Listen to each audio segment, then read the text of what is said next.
Good evening. I'd like to call order the October 24th, 2023 regular Finance Committee meeting. Please call roll. Chairman Reinhardt, Here. Vice Chairman Auckland, Present. Member Streeter, Here. Member Brooks, Here. Member Giordano. Here. Well, I'd like to recognize our newest member. Welcome aboard. Tell us a little about yourself. My name is Courtney, lifelong St. Cloud resident. Go Bulldogs. Yeah, go Bulldogs. Went to Michigan Avenue Elementary, St. Cloud Middle School, St. Cloud High There School. we go. So I like that. I'm here. This is my town. I live here. Want to get more involved in the community. Found the opportunity of the board. Staff has been great trying to get me filled in, caught up. So it'll be some time, obviously, before I Okay. know my full roles, but excited to be here and appreciate everybody. Well, thank you. Welcome aboard, and I'm glad you've stepped up and joined us because not many people take these opportunities, so we definitely appreciate you. What do you do when you're not attending finance meetings? I am an accountant, so actually have a bookkeeping firm, and get involved with a lot of networking and chambers and different things that I do around the community. So. Well, one thing I've always tried to ask the panel is don't hesitate to ask questions. Okay. If you like, that don't make sense. When we have line items or something, hey, have you guys thought of this? Your experience might bring something to light that we didn't see, or Mr. Cooper didn't think about putting it on the form. If you want to, hey, can you next time add this to it so we can see this type of layout on this so we understand it better? Never hesitate to chime in. Your opinions are valued here, and again, I think as we've progressed, everybody on the panel just steps up and starts. I've been on panels, no one spoke. Literally just a sign, I'm the only one, and It I have to happens a lot. force, can I get a second? And so welcome aboard, and please, if you have to have any questions, don't hesitate to step in. And just to add to that, so there's no specified format for these reports, so it's something that,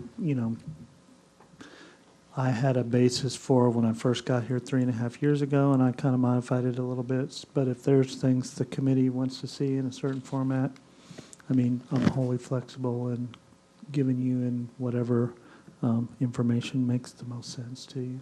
Okay. All right, Perfect. well, welcome aboard. Thank you. First thing on the agenda is the minutes. And if you have not, if you could take a minute, review the minutes.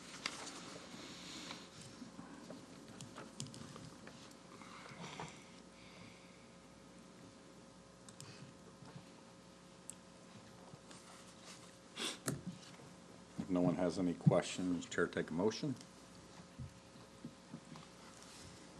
I propose that we accept the minutes as provided for us. Second it. Recommendation, I have a second. All in favor, say aye. Aye. Any opposed? Passes unanimously. All right. Previous business? There's no previous business. So current business right now, we already addressed Courtney, so I guess Scott. So, Scott's calling in at 6:15, so I'll go ahead we'll and get into do you. my part. We'll let him do the investment part, and then if there's any questions or whatever, we can answer them at that time. Perfect. So this is the fourth quarter budget report. This is as of September 30th, and as of October 17th. Of course, we continue to make adjustments, even through the month of November, but this will be through October 17th for the activity that occurred, with the end date of September 30th, the end of our fiscal year.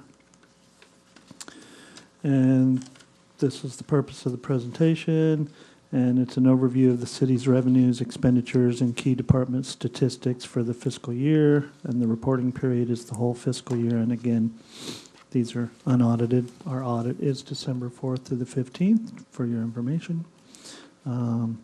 As of October 17th, 2023.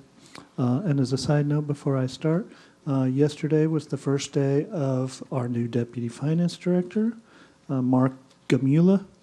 He is unable to attend tonight, but just so you know that I've been replaced. So the 7.5 months of me rolling solo is finished, thank goodness. So we'll be getting him up to speed, and you'll probably be seeing and hearing from him in the future. And he is a CPA. So here's our top 10 revenues for the year. As you can see, our ad valorem taxes is our biggest one, and we collected 99.8% of our estimate through October 17th. So basically right on, we've collected all our ad valorem taxes. Impact fees were a little less than expected. Over the last 6 months, I think our average has only been about 60 single-family permits per month. And this month through yesterday, we'd only had 39. So our building activity is down somewhat, probably due to the rising mortgage rates. So we didn't collect quite as many impact fees as we budgeted for. We did reduce our budgets for those this year. We projected to have 900 new homes. And again, thus far, we only have 39, so we're a little bit behind even the lower estimate. In the past, we've averaged probably 100 or more a month. St. Cloud OUC Interlocal, that's basically profit sharing, 9.5% of previous year's sales, and we always collect 100% because they tell us how much they're going to give us. And we have received all of that money. Thank you for that $8.866 million. The 1% surcharge fund, that is Fund 120. We've collected right at our estimate, and this does not include the month of September or the fourth quarter. So we expect actually to collect approximately $1 million more than this. We're just always a month or more behind, not we, the state that gives us the money. So we will be somewhere in the neighborhood of $8.7 million, and our budget for the current fiscal year is $8.5 million, so we're right in line with that. Our refuse service fees, that's your trash, budgeted for $5.8 million, collected $5.2 million. That does not include the month of September. Toho collects those for us as part of the monthly water bill. And so we have not received the month of September, at least as of September 7th or October 17th. I do believe that we have it now. The half-cent sales tax at 112%, we exceeded our estimate. That's always a good thing. And just for your information, I'm the one who, me and now Mark, will estimate the revenues. And we always try to be, as I told him today, optimistically conservative. So we always try to slightly underestimate revenues because we never want to come up short, ideally. But we exceeded it by far there. Public service utility taxes, that's Fund 110. That's your taxes, your electric taxes, communication services, and natural gas. And we've collected 91%, and that also does not include the month of September. So basically, that's going to put us right on. St. Cloud Toho Interlocal, that's basically the same thing as the OUC Interlocal, but Toho gives us 12% of previous year's sales, so we actually got a little bit more than we originally anticipated, so we're at 104%. Stormwater fees, we're at 97%, and those are also collected through Toho through your monthly water bill, and that also does not include the month of September, so we actually exceeded the 100% there. And county gas taxes, that's the 6 cent local option gas tax. So we estimated to collect $1.429 million, and we've collected more than that, and that also does not include the month of September. So overall, even given our shortage in impact fees, our top 10 revenues, we collected 95% of our estimate. So If you take that out, we're right at 100%. So we did pretty good in estimates this year. Quick question. If, on the county gas taxes where the state is looking at some additional taxing on electric vehicles, is that going to ultimately come down to our level where, I had not heard that. yeah, yeah, they're looking at that the next and legislative session? nearest I know, that's not coming to us, but could be. I mean, That there'd be an annual tax if you own an electric vehicle.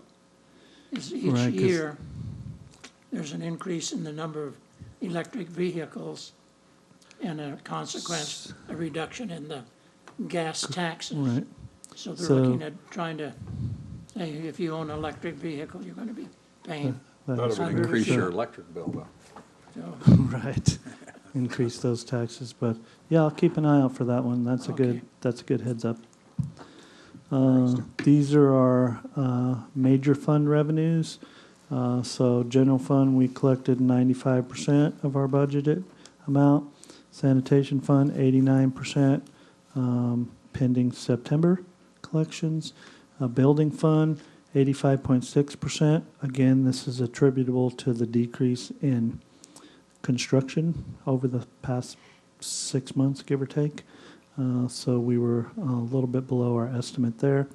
And stormwater fund, 84.4%, again pending the September collections that we received from Toho. Are we expecting that we're gonna come near our numbers with the Septembers, or are we like, hey, we may have, Based a little off in based comparison. upon what we've been collecting in each of these, it's going to put us right 95 to 98%, just based upon previous months. So we're really close. Again, as a note, the stormwater fee has been increased effective October 1st from $6.35 to $12.35. So that will give us a much-needed capital shot for that fund.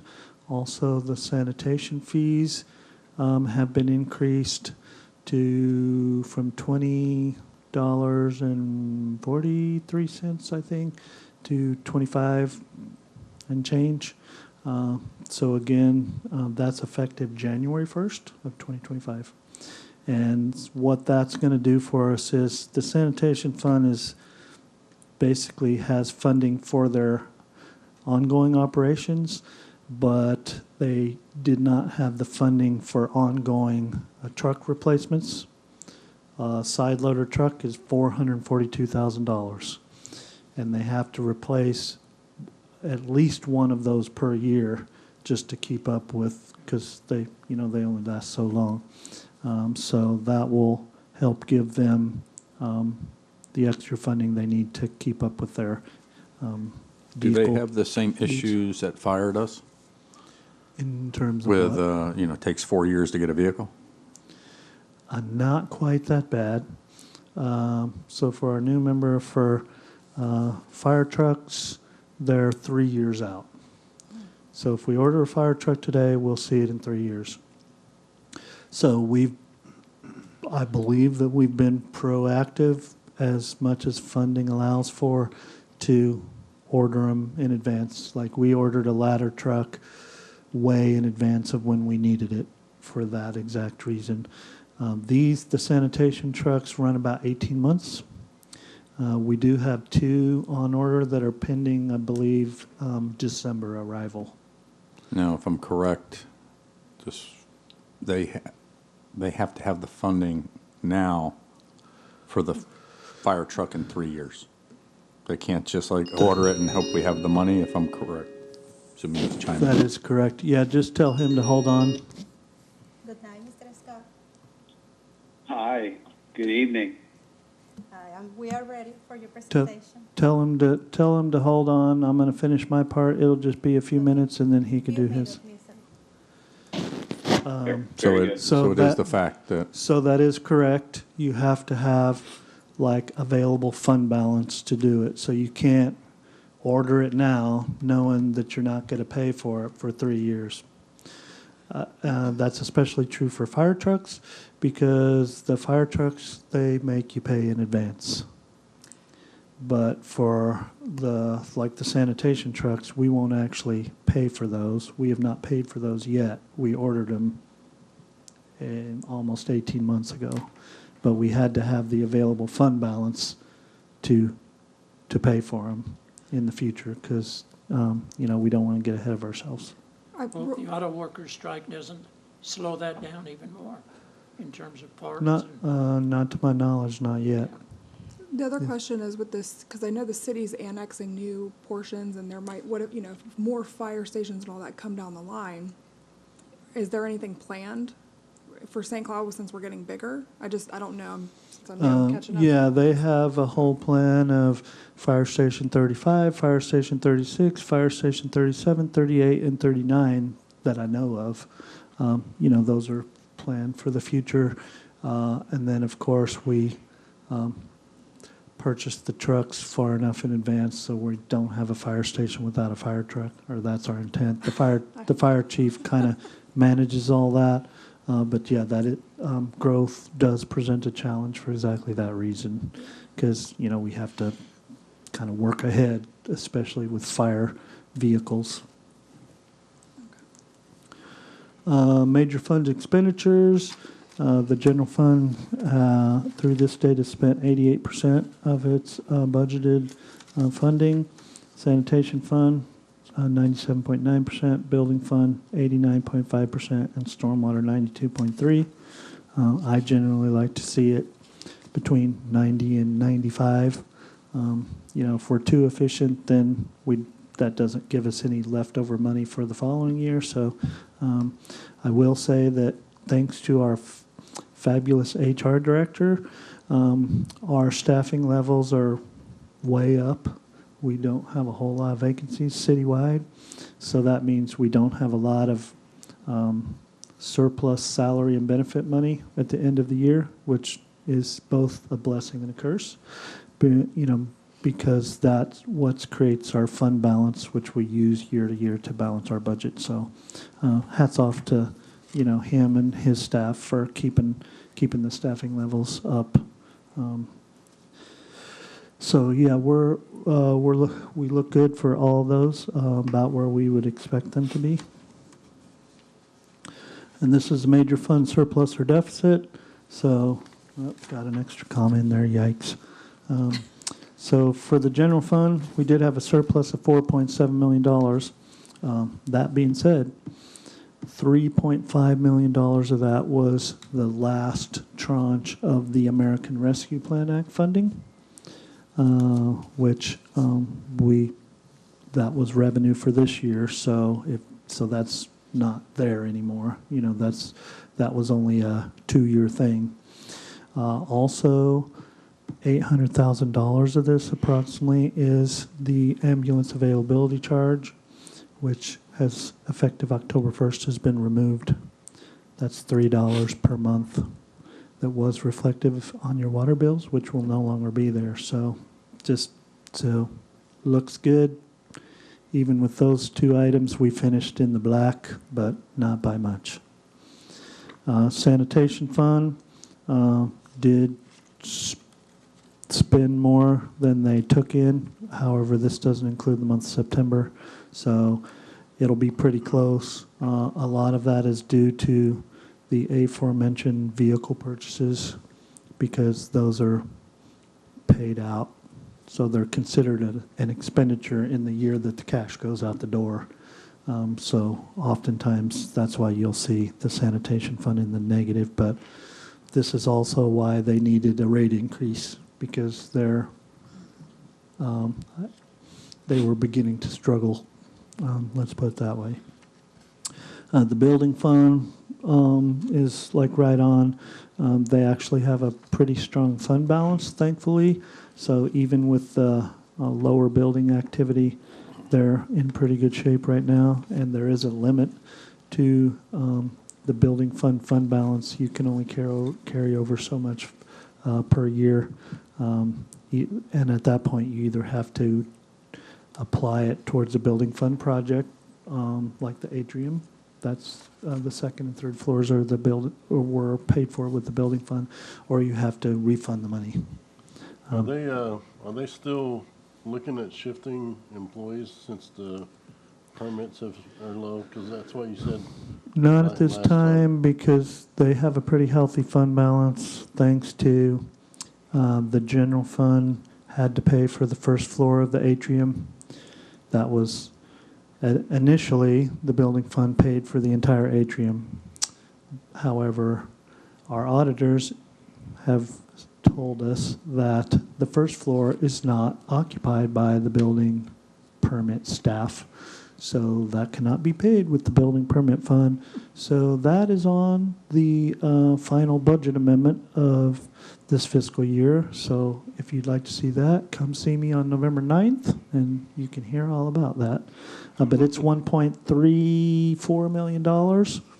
So the general fund is paying their portion. So that certainly helped the building fund. So no, they are no longer shifting staff, out of the building permit fund. Now, if it continues along the lines that it has so far, that could happen again.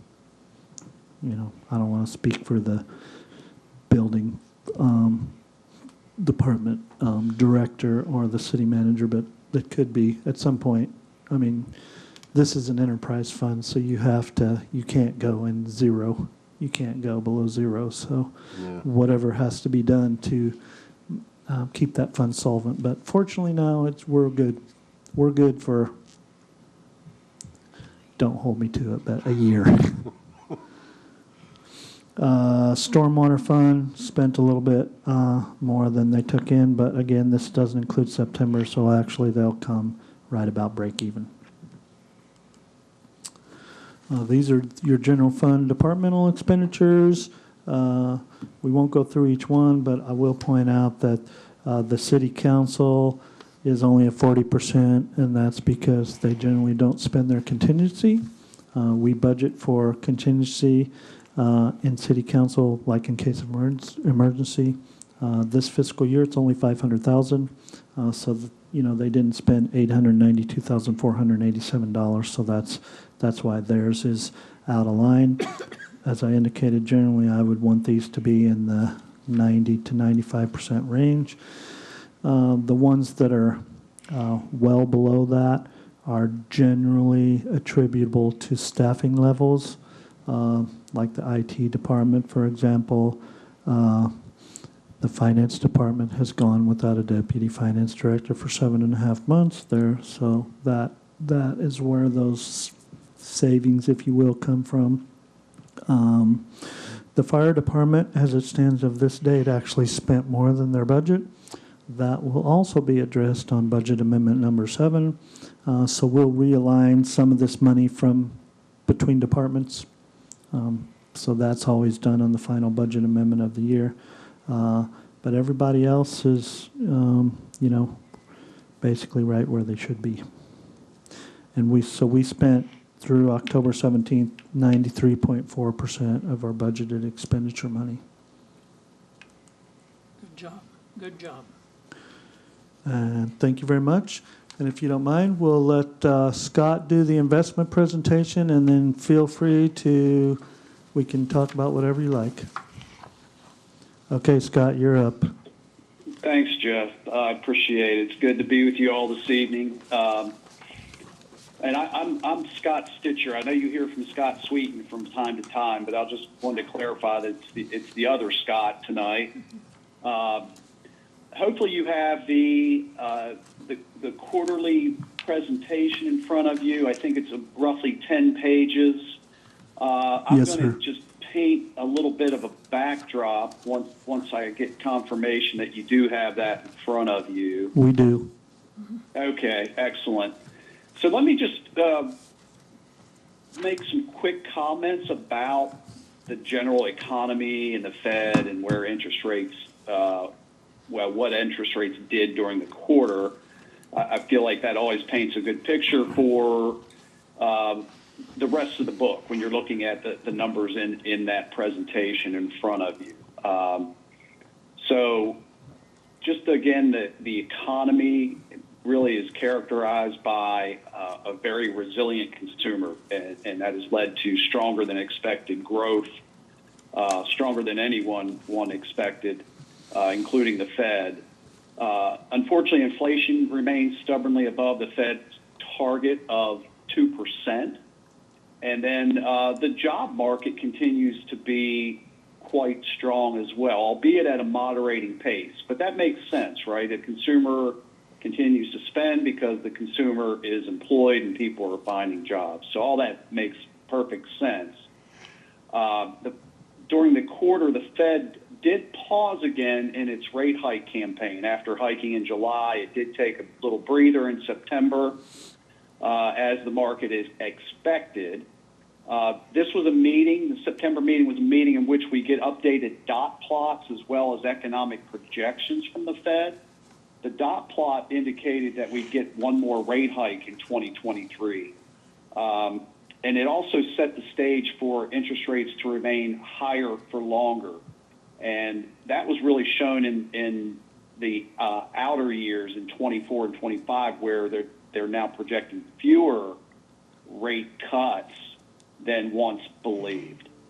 As far as economic projections are concerned, they point to stronger GDP growth for the full year and higher inflation than anticipated, a lower unemployment rate for the remainder of 23 and even into 24. So again, the economy looks rather strong.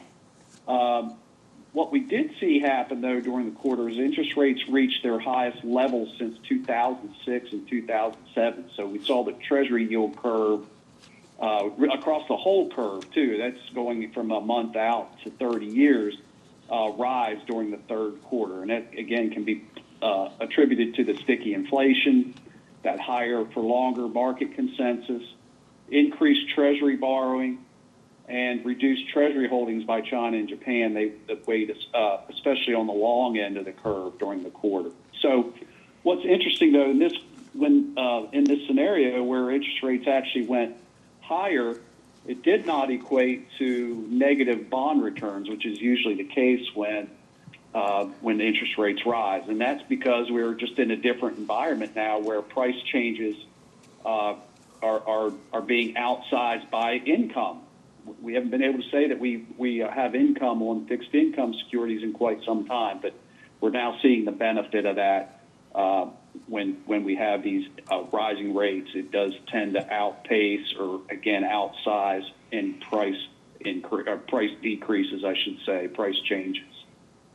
So with that backdrop, let me jump on to page 3 in the presentation in front of you. The next two slides, 3 and 4, and 3 and 4 are what we call compliance slides. The first one is the sector allocation analytics, and the way to read this is the gray bar represents the amount permitted by the city's policy, and then the blue bar is the actual allocation to that particular sector. And the good news is you're, again, in compliance with the parameters set by the city's policy. And the other thing is, too, is I always like to point out, is really you don't want, if you do this as a gas gauge, you don't want a full tank of gas. And you want the ability to move amongst sectors, and you clearly have the ability to do that if we were, in fact, actively managing this. So again, from a sector standpoint, you're fine from a compliance standpoint. Looking at page 4 is our maximum maturity analytics, and it just read this the same exact way. That gray bar, the gray outline represents the amount permitted by policy, the maximum amount permitted by policy for each sector, and then the blue represents the maximum maturity for that particular sector. And again, the maximum maturity allowable is 5.5 years, and you're well within those parameters across all sectors. So Hey, again, no Scott. compliance issues there. Yes. Scott, your pages are way off on our pages. So, Are they really? yeah, you're saying 4 and we're looking at page 8, and so I'm Oh, trying to figure out where we're at on your slides. oh, I'm sorry. Yeah, we have portfolio snapshot, sector allocation review, portfolio performance. Those are the 3 pages that we have. We don't, we have, here's our, okay, you're on, so we do have, you're on max maturity analytics? Correct, Okay. correct. I think Which is our the page account- numbers are a under the little account different. Summary section. Okay, yep, yeah, just tell me what the title of your page is and I'll find it. Okay, okay, my apologies. So again, that concluded the max maturity analytics, and then I would get into what we call the portfolio review, where we actually have statistics that relate to the actual portfolio. So the next page should be a portfolio snapshot at the top, City of St. Cloud core Got it. portfolio. Okay. So we ended the quarter at $118,470,804, with a portfolio duration of 1.44 years versus the benchmark duration of 2.5 years. Now, that is not intentional. You'll recall that we have taken more of a buy and hold approach as these monies, or a portion of these monies, or this portfolio transitions to Toho Water Authority. Otherwise, we would be more actively managing that duration to be more in line with the benchmark. So again, to put that into perspective, duration serves as the interest rate sensitivity of your portfolio. It's sort of a risk measure, so to speak. And in this case, having a buy and hold approach right now actually worked in your favor. I mentioned earlier that interest rates increased during the quarter, and being short duration relative to your benchmark when interest rates are going up means you have less interest rate sensitivity, and that means you have less impact to the overall portfolio. So when we look at performance here in a little bit, you'll see the benefit of having been shorter duration, again, albeit a byproduct of being a buy and hold at this particular standpoint. You'll note in the upper right-hand corner, the sector allocation is, I'll call it somewhat diversified. You know, we would prefer to be a little more diversified if we were actively managing, but you still have exposure to some other sectors there, corporates, agencies, commercial mortgage-backed securities, and asset-backed securities, and all that equates to what is a very high credit quality portfolio. As you see in the lower left, we show you the S&P ratings for the various holdings in the portfolio, and then we give you the overall portfolio credit quality in the chart again on the upper left at a AA. So additionally, the yield at cost remains somewhat low in this portfolio, and that's just because of the timing of when this portfolio was purchased and then the fact that we've kind of been put on hold for the time being. I suspect you'll see that yield at cost once we do begin to actively manage the portfolio again. You'll start to see that number improve relative to the yield at market. And then lastly, I talked a little bit about duration, but I wanted to show you talk to the bottom right corner where we show you the duration distribution, your portfolio in blue versus the benchmark in gray. And as you might suspect, you know, you do have an overweighting to the shorter end of the duration distribution there, given that you're at 1.44 years. But you can see how you get to that 1.44 years in that chart in the bottom right. So you do have a lot of the portfolio that is coming due, which again was the plan to kind of let these securities mature, and then they'll be swept out and transferred over to Toho, which I know Jeff and Donna have been doing.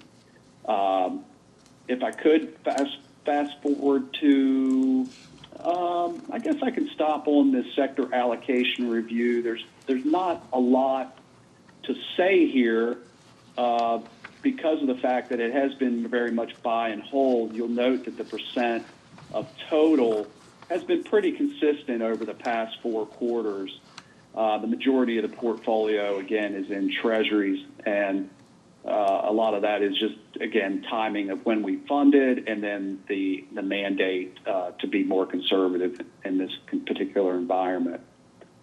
And so that the balances you see dropping there, the totals dropping, is not, again, it's not because performance has been poor. It's been because we've been allowing the maturities to occur in the portfolio and then swept out. So what you really want to see is portfolio performance. And again, I show that as page 8, but I'm hesitant to tell you that's where it is. We got it. But okay, good. So we're going to end on a high note. This past quarter, as I mentioned, despite interest rates rising, it was a very good quarter for the portfolio. It was up 0.86%. Versus the benchmark at 0.23%. I'm focusing on the lower part of that page. We also net out the fee for the quarter at 0.02% to give you a net of fee return of 0.84%. It's highlighted in green there at the bottom. So we had, we'll call it 61 basis points or 0.61% of outperformance versus the benchmark in the quarter, and that equates to roughly a little over $1,116 in dollar terms. And then for the trailing 12 months ending September 30th, you'll note the portfolio was up 3.3% versus the benchmark at 2.12%. Netting out the fees, the portfolio still returned 3.23%, which is over a full percent, almost 1.11% of outperformance over the trailing 12 months, and that equates to about $4.7 million. So the last 12 months, despite being in a buy and hold, holding pattern, the portfolio has done really well. So we've gotten $4.7 million back into the portfolio. We anticipate another 11.1 million maturing this quarter. That again will be swept out, and hopefully we're nearing. Maybe Jeff, I don't know if I'm overstepping, but maybe you could provide a little bit of an update to me, and we don't have to do it on this call, but if No, we can do it. Know 'Cause where we stand in that progress. the committee members need the update as well, so Okay. as the committee members know, except for our new person, is we still have $21 million worth of water and sewer impact fees that we need to transfer to Toho. So we've, rather than selling any investments prematurely, we've waited for them to mature and waited for our cash balances to get to the point that we could transfer them. So we collect most of our ad valorem revenue in the month of December. That coupled with the maturities that Scott just mentioned, so we will be transferring the remainder of that funding to Toho. And then, fortunately at that point, come January, then we can be more active in the investments. PFM can earn us a even better interest rate. We can put our cash to use, and as our older investments are maturing, we can invest them in the ever-increasing investment opportunities. So that's where we're at. So Scott, by the end of December, then you'll have access to more and more cash. That's great. That's great. Thanks, Jeff. That's good news. We look forward to being able to add a little more value on behalf of the city, and it kind of went by a lot quicker than I thought it would when we first started talking about this. So that's great news. Yes, sir. I didn't have anything else as far as prepared remarks. I'd be glad to answer any questions that anyone might have in the room. With your GDP coming up like next year, do they see any hiccups as far as all these strikes that we're having and the product availabilities that is going to hamper the like the infrastructure any? Yeah, I'm not hearing anything about the strikes overly impacting GDP. I don't know what the car industry, what percentage that makes up. I could look into that, but I will say right now our outlook is for a soft landing, and so we're not really forecasting a recession, so to speak. But I'd be glad to look into that. But again, in our shop, I've not heard word of them over concern about the impacts of the strikes. Yeah, because I was just wondering about the availability of, like we talked before, car parts and truck parts. If you know, if it starts impacting the deliveries or whatever, you know.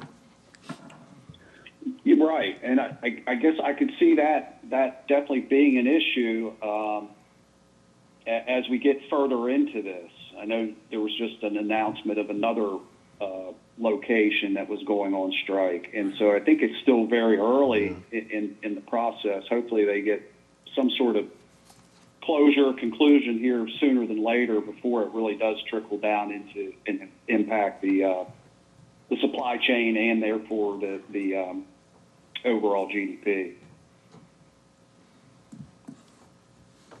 Any other questions for Scott? I don't think so. All right, Thank you, Scott. thank you. Okay. Thanks. My pleasure. Good talking to you this evening. Bye. Okay, see you next time. Bye now. Bye. Okay. So just as a follow-up to this, so that everyone understands basically where our investments, the cash available for investments comes from. So basically, it's a summary of all the cash balances and all the funds that aren't immediately being used. So, we have an operating cash account at Truist that we pay our bills out of. Our biweekly payroll is somewhere in the neighborhood, salary and benefits of $1.5 million. So like it's $118 million. So much of that is like impact fees. Like all the impact fees, like you add all those together and you're probably looking at $35 million in impact fees that are just awaiting use at some point in time. You also have the capital improvement fund where we fund our capital projects, so all the funding sitting there waiting to be used. And the general fund, of course. So basically it's cash that we're not currently using. So just so you know where that comes from. So when your fund balance is, like it starts growing, at what percentage do you say, well, we need to start investing this part instead of letting it sit here? You see what I mean? So Donna Cooley, our senior accountant, she monitors that. So she forecasts like cash needs based upon payroll, construction project costs that we know are forthcoming.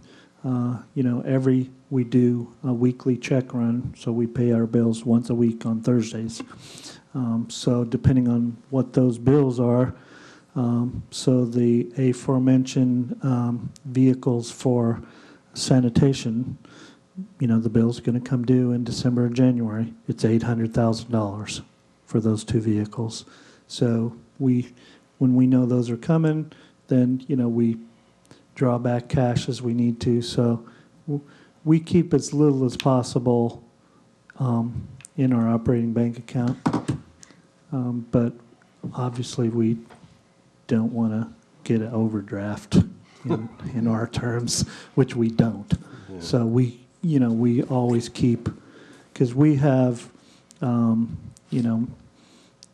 vendors paying by ACH and we're paying vendors by ACH. So it's a constant movement. So she's very good at keeping on top of that and making sure we have enough in there, but not too much.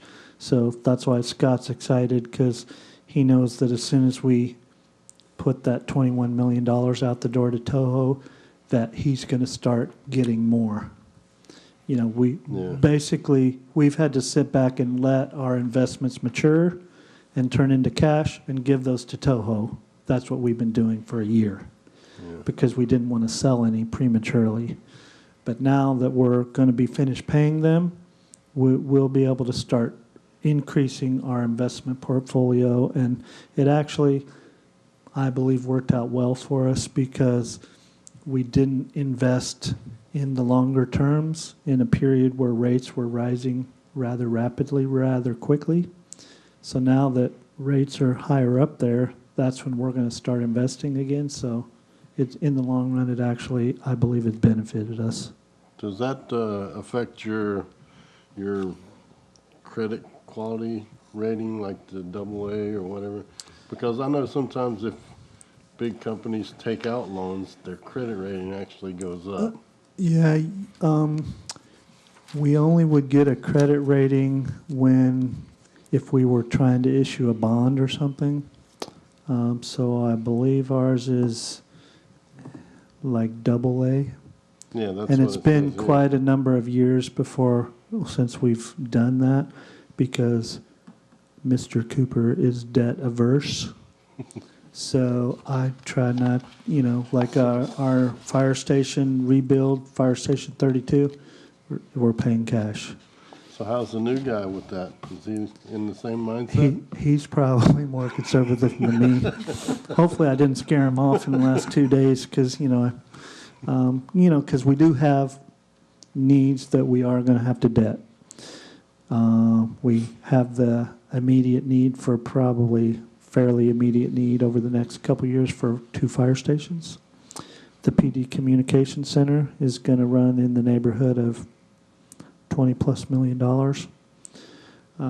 And so we don't have that much cash. So we are in the process, just actually started the process today, of PFM, another wing of PFM, helps us with obtaining financing. Unfortunately, it's in the 4+% level now instead of maybe what they were a few years ago. One and a half. Not now. So we are going to have some debt needs, whether I like it or not. But we do our best to keep the debt to a minimum. The city actually has very little debt right now. Our biggest debt relates to the Nolte Road. They're the 2019 revenue bonds, and we have to pay those through 2040. And the balance is around $40 million. Yeah, last meeting you said you were gonna look into that, how come it was so much for so long? Remember, wasn't that the topic we had? That's everything to do with like Nolte Road, all of the projects associated with that. That goes back, I can't remember the year, it was way before me. So we can try to find some more particulars on it, but the Nolte Road project was very expensive. Yeah, it seems like it. And I don't know what was all involved and what stretch of it and all of that, but most of that is paid back. $2 million a year is mobility impact fees pay that. And a small portion, about $218,000, is paid with the 1% surcharge fund. It's broke down, I think, 90%, 10%. Other than that, we have 3 stormwater loans, and the balances are fairly low, and that's it. The city has no other debt at this moment. Good job, good job. So we're trying to keep it as much as we can, but public safety facilities, they have to happen, so we'll have to do those, but we always try to not take out debt for other things if we can help it. Any other questions? If not, I offered Courtney, but this goes for everyone. If you have time to stop in any day, just let me know or let Anida know, and we can show you around finance, show you firsthand what's what and who does what, and you can ask any questions that you can possibly think of. So you're more than welcome anytime. Come and meet the new deputy finance director, harass him a little bit. It's all good. No, we don't want him to quit yet. Yeah, Where did you find him? he's not going anywhere. I worked hard for that one. The Greater Orlando Aviation Authority, which is the same place you got me from. And I did know him. I didn't work directly with him, but so he's the second person that I stole from there. Our budget analyst, Amar, who's not here tonight, is also from GOA. So you work with people you know to be good, and then you talk them into coming here. That's the Orlando way. It took me. OPD, Hey, man, they're, it was- wherever it- they go, everyone else follows. It It's was an crazy. effort. He told me no at least twice. So I kind of like, it was me and the finance director. I told him no for 3 months until I finally said, just let me do it. Kind of the same way. So I took that as kind of a good sign. Great guy, much younger than me. So again, I have a shelf life somewhere around 3 to 4 years. And then it's all him. Or that's the plan. When's our next planned meeting? I have with me the itinerary. It's January 23. Okay. I have Yep. What did you say about November 9th? You have a, November 9th is the regular city council meeting, and during that city council meeting, I will be presenting budget amendment number 7 for the fiscal year 2022-2023 budget, and budget amendment number 1 of the 2023-2024 budget. So if you're interested in stuff like that, by all means, usually by the time they get to me, everybody leaves. So they put me first a couple times, and now I'm back to last, so I don't know. Did we get a copy of that amendment? You don't, but you can. I mean, we'll send you both of them. As soon as it may be later in the week, because I'm still awaiting some final numbers to make sure that, I got it right. But yeah, so you can see exactly what goes on there. I think budget amendment number 1 has a loan to Madison Grove on there out of the OUC Business Development Fund. What else is on budget amendment number? Budget amendment number 7 is generally the year-end cleanup, if you will. Realignment is mainly what it is. It's the final one of the year. But yeah, I'll have Anita send you that, say before the end of the week. I don't want to promise tomorrow because sitting here thinking I'm not 100% certain, I can send it to you and we'll call it unofficial. How about that? Just a side question, I saw it earlier and the fire went over $400,000. Do we know what that was all about? We do.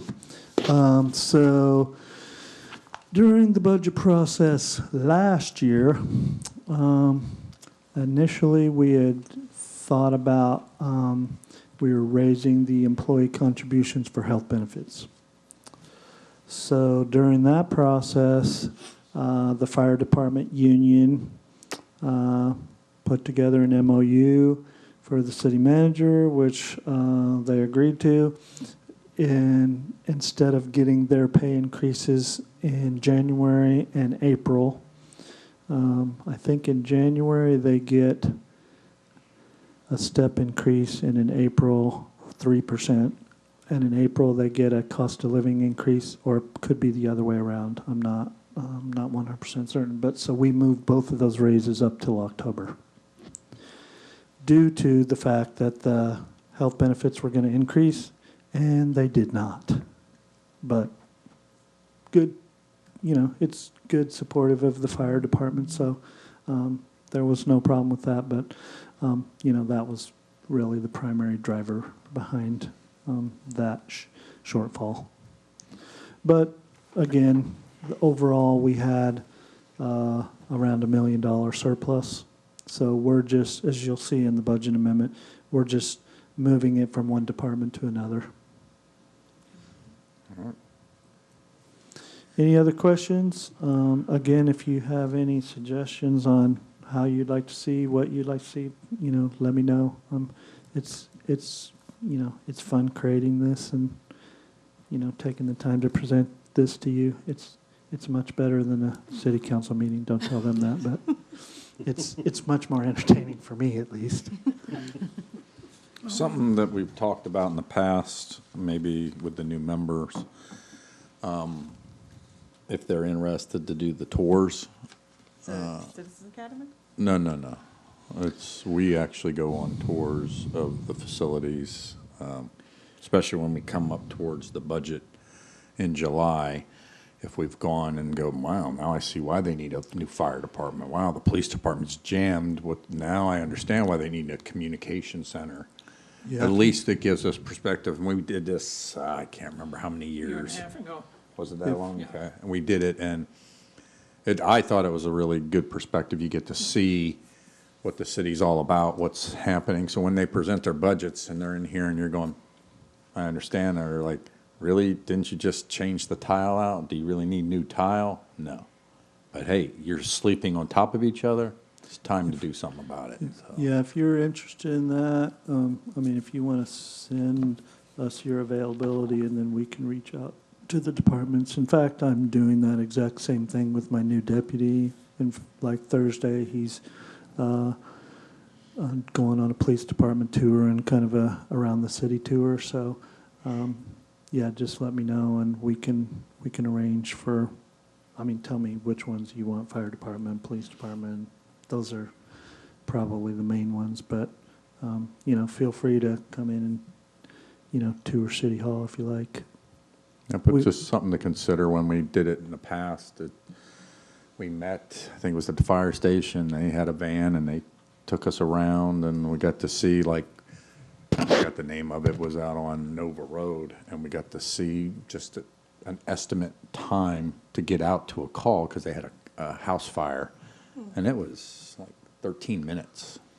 Well, imagine how long that is when your house is on fire. I mean, or you're in a cardiac arrest. Now they've adjusted, but it was interesting to see such a jaunt, and they're running code. Mm-hmm.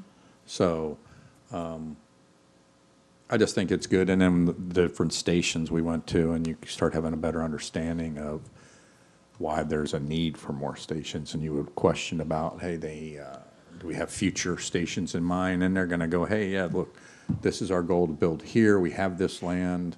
I know we've talked in the past about new subdivisions, maybe allotting some funding or money or a piece of the property so we can build.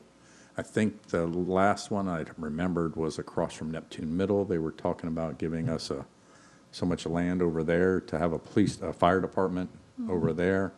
Toho, or I don't know the name of the place, but right across from Neptune. Tahokwa, whatever, right across from. It is there. Yeah, so there's a temporary station there right now, or Okay, in so- progress.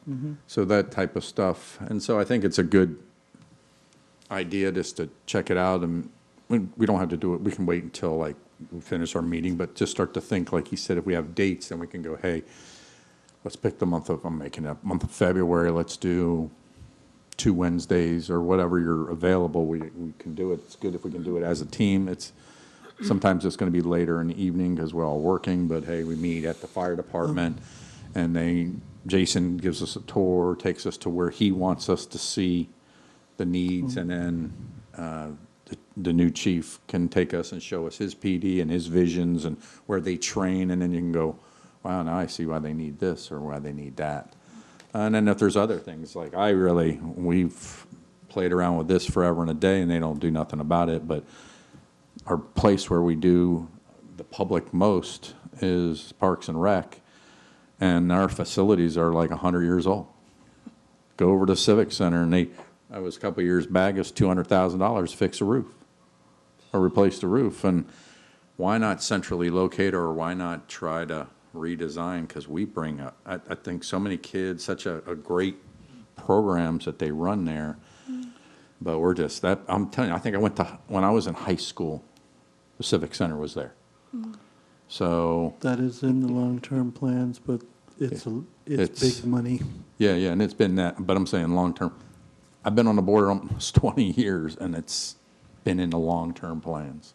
So, but we're pushing money out, like the roof, I don't know, it's been 2 or 3 years. We spent $200,000 on a roofing project, or some crazy number, and I'm like, why would we? And again, I get why we need to do it, but let's start, hopefully, I don't know what this long-term, 10 years, 15 years, are we gonna do a civic center again? I'm not sure. I will say the this, timeframe. sorry. Go ahead. One of my biggest passions is sports for the kids. I have young ones myself, and that I'm working with coaches trying to find locations for basketball and this, that, and the other. I mean, there is a huge need for kids' sports, and it's a pretty big moneymaker as well. So, I mean, if the city looked at it even on that aspect and renting facilities and doing things, like there's a lot to that, but it's very much needed in this city, for sure. Yeah, And I hear a lot of people talk about it, a lot of people, trying to do things, and it's tough. I mean, there's a lot going on, a lot of changes, but, yeah. And that's my point, because we do I think the city does an awesome job, and, we get people in the county coming to our facilities. That's what I was gonna ask too. Is there any type of interlocal agreements between the county, the city of Kissimmee right there, like anything between all of us In that? what respect? Pertaining to, Fire, just like all that. I mean, I don't know. there are, Yeah. I'm not an expert in those. We would have to, Ask. refer to the fire chief, and/or the police chief, but there are like those type of interlocal agreements that you're speaking of. And I do know our Parks and Rec department, I think, is one of the best like Absolutely. I've ever seen. But it's a matter of priorities. So unfortunately, there's only so much dollars, and then so you have the need for a communication center, a number of fire stations, potentially, say, a new civic center. They put well over $1 million into the 17th Street ball fields, I want to say. So it becomes just an issue of, what's the priority of, a new gymnasium or a fire station. I mean, it literally comes down to almost that. So that's what we're working through now with PFM, is trying to figure out like what we can afford and when we can afford to do it. Yeah, but we'll build a sidewalk to go to Chisholm Park for $3 million, but we won't invest in I over was just here. thinking of that about the sidewalk and the closure at the lake Yeah, shore. 'cause yeah, that so blocked me. but that's where we can put our voice in when we meet with council. We talk to Jeff, we can sit there and go, hey, have we looked into this? Again, I've spoken about, Stephanie, I think it is, the director of Parks and Rec, for years I've been bringing this up as, hey, what's the plan, what's the plan, what's the plan? And again, it gets put on the back burner, and they work with minimum staffing, they do an awesome job. And it would be such let's budget it out. Let's budget it out in 10 years. I've been on it 19 years and we ain't done nothing. Yeah, as we go forward, any of those kind of recommendations, I'll be happy to pass on to whatever director and the city manager. I mean, like ultimately, I'm there to provide like financial advice. I'm not the ultimate decision maker. And some of those items that you speak of, certain funding sources can be used for certain things and not other things, like Pet peeve projects. or you're mobility gonna see- fees. We have a good balance of mobility fees that we can use for sidewalks. You can't use mobility fees for a civic center. So those are like our Parks and Rec impact fees. After the projects that they're currently working on, our fund balance is maybe only $3 million. So that's not enough for, say, a civic center, for example. Depending on the dollar cost-wise, $20 million over, say, 20 years, it's going to cost you $1.2 million a year in the debt payment. and you can't pledge impact fees as a debt payment, repayment source. So you have to use something else. So you're either pledging general fund revenues, which I would not be for, or the 1% fund. But the 1% fund, has a limited amount, and it's only approved through 2045, so you can't finance anything beyond that using 1%. So you have to have pledge revenue to qualify for the debt. Now, you can repay it with impact fees if available, but if growth stops, impact fees stop. That's why you can't use impact fees as a qualification means. And then we got public safety. They had this huge plan that they need to grow into, and at least I think we got some direction with the communication center, but you'll see, you go to the PD and they're just all cramming in there, and we are continually developing, growing. I mean, I think I started, they were in the 70s or 80s for a PD, and now they're 110, 115. So they're continually to grow as we grow. But I think the last time it was 35 or $38 million for a public safety complex that they were looking at doing, and that's just, I forget, it was crazy. But maybe we can do, little bites at a time.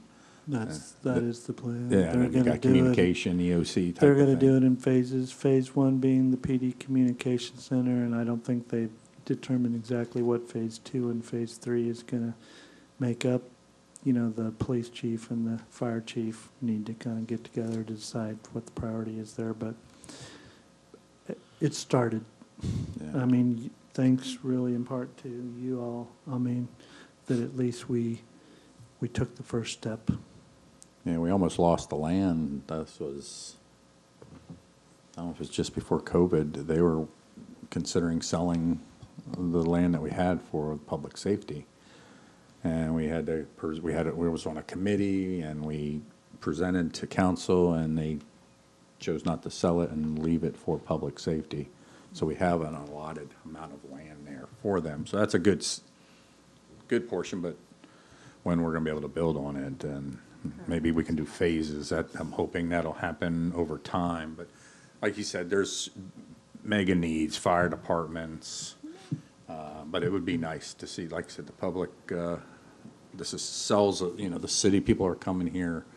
It'd be nice to have some nice facilities. Like I said, the Civic Center's been there forever. We haven't raised our millage rate in 11 years, so, we don't want to raise taxes. And also the fact that, and I did not know this until last week, 56% of parcels in the city limits carry the homestead exemption. So that means there's people paying city taxes of $300, where the average, say, newer home is paying $1,300, $1,500. So their, homestead exemption is great for the homeowner. It's not great for a growing city, because without the growth in those new homes, some people speak of they don't want the growth, but that comes with its own problems, because that growth is supporting the grid. And that 1% sales tax, can that be increased by the city council, or is it a No. community vote? State. State, okay. It's state statute, and it's approved through 2045. We were concerned it wasn't going to pass, but it did. And it can be used for exactly those things we're talking about. Yeah. City vehicles, buildings, and it has been increasing over time, and we're estimating $8.5 million for this next year, for this current year. And that's where our fire station is. Much of it is coming from. $5.8 million of that $8.5 million is Fire Station 32. And the rest of it is impact fees, fire impact fees. So we didn't touch the general fund for that. Good. Are we leaning on that pretty hard seeing it's gonna end?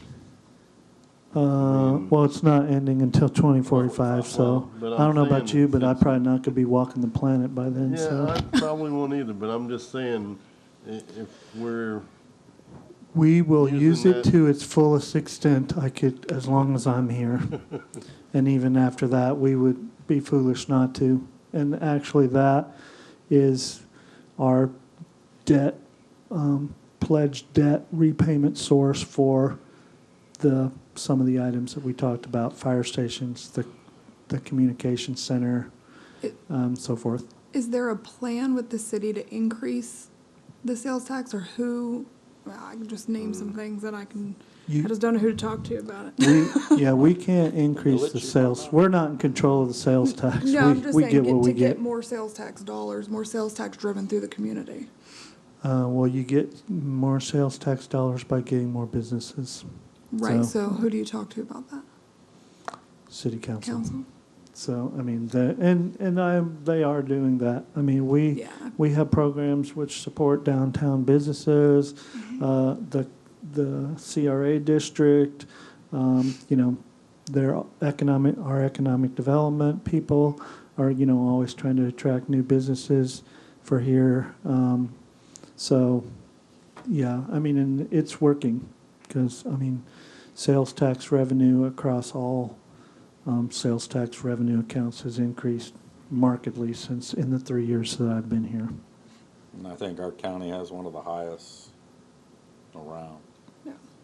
So to get that to increase would be, I mean, yeah, it'd be that's a voter thing. yeah, usually. that's a voter. especially because we're probably, if not one of the highest in the state, we're right up there for sales tax. And then if you want to increase millage, then you're gonna rock this county, this city. Yeah.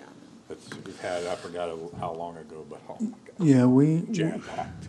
we may be at the point that we may need to consider that.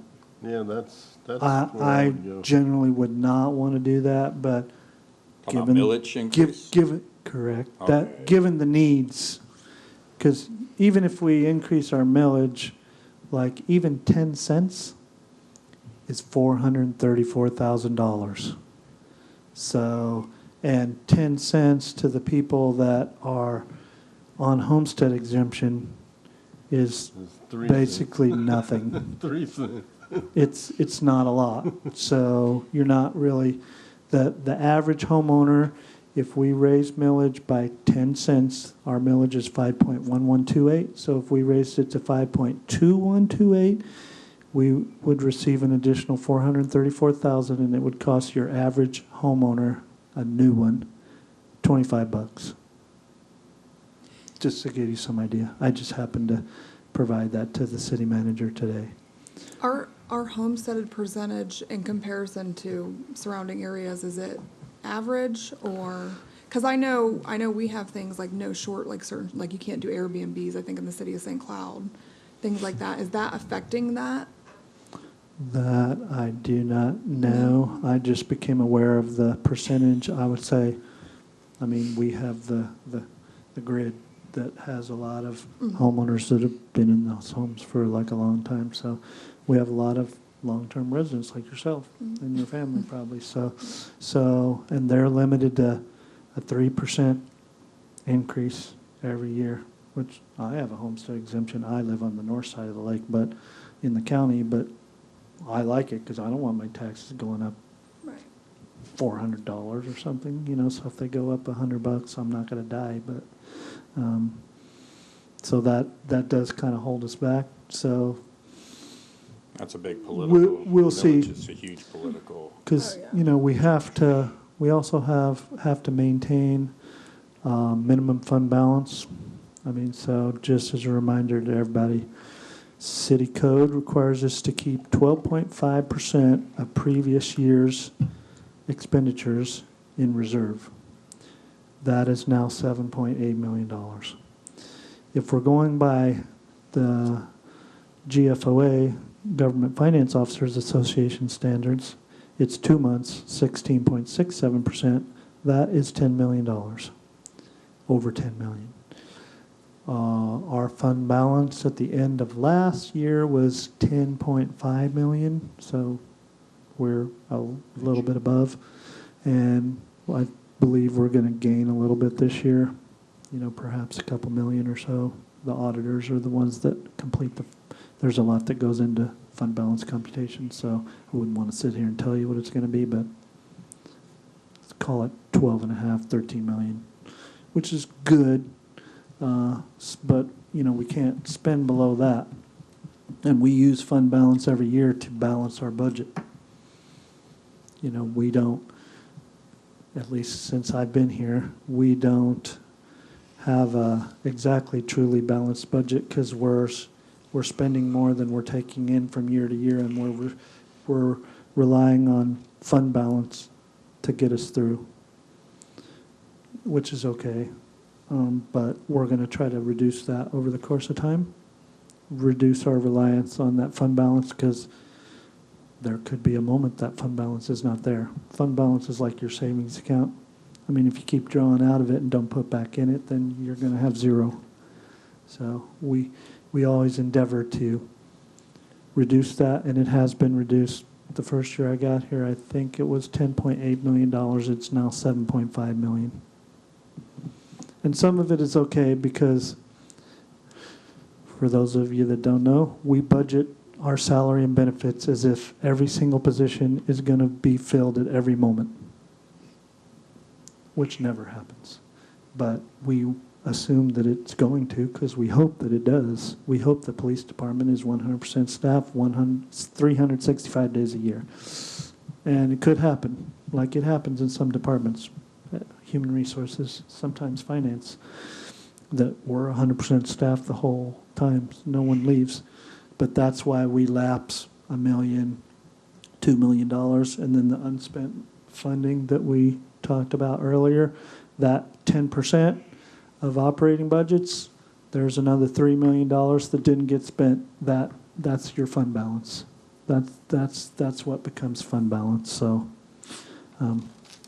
Anyway, that's kind of a high-level overview. You mentioned earlier, I thought the city did an awesome job with staffing for the first time. I think, if I remember the number, it was like 12 people. We were down 12 people. And that was it. We've had departments down 12 people, police departments, fire departments, and they, across the whole city, we were just down 12 people. That's unheard of to me.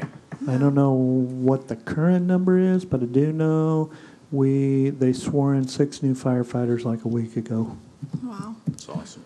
And so that, Staff. I would believe, put fire department at 100%. That's Like they have no vacancies almost, for firefighters. almost unheard of. It's Yeah. just And so police, One po- more step. police has very few.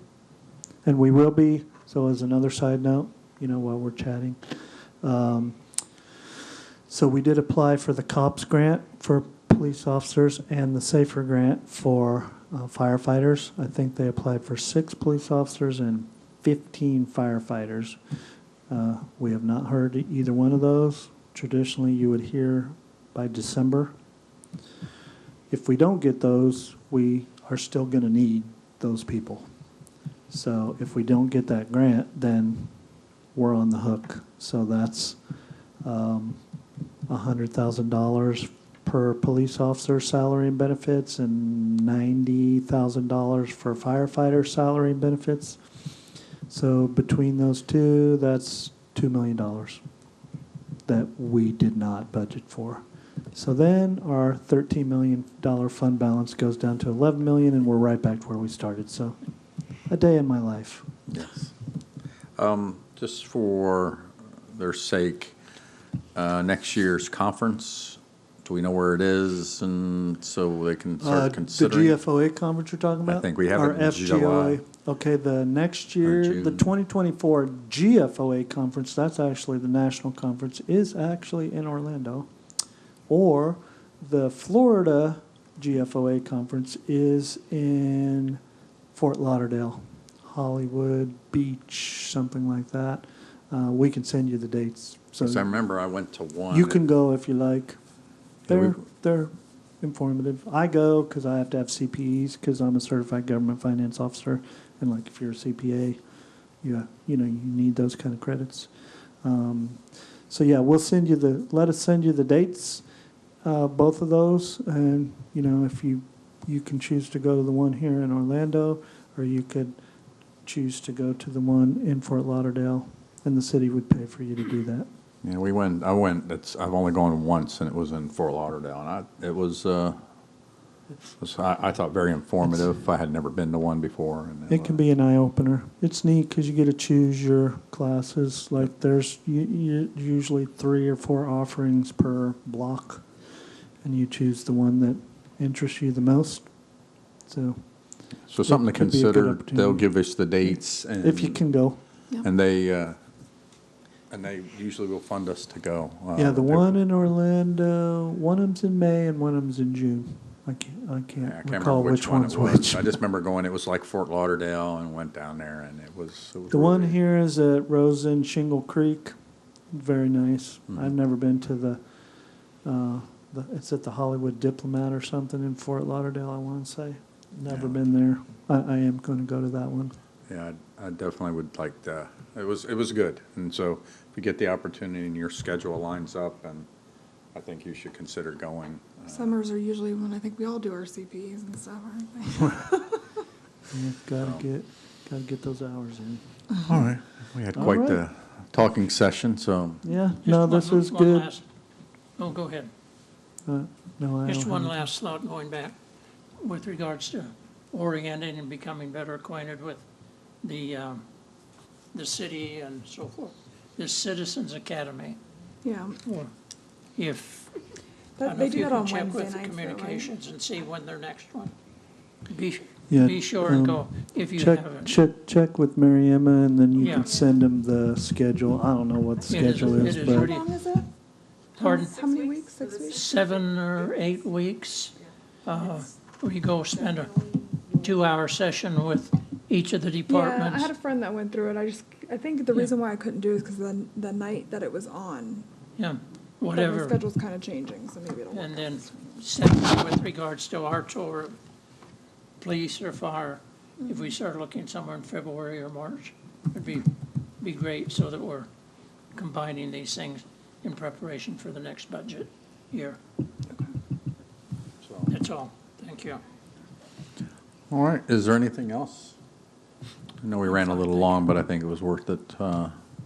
If there is nothing, meeting adjourned. Thank you. Thank okay, you. thank you.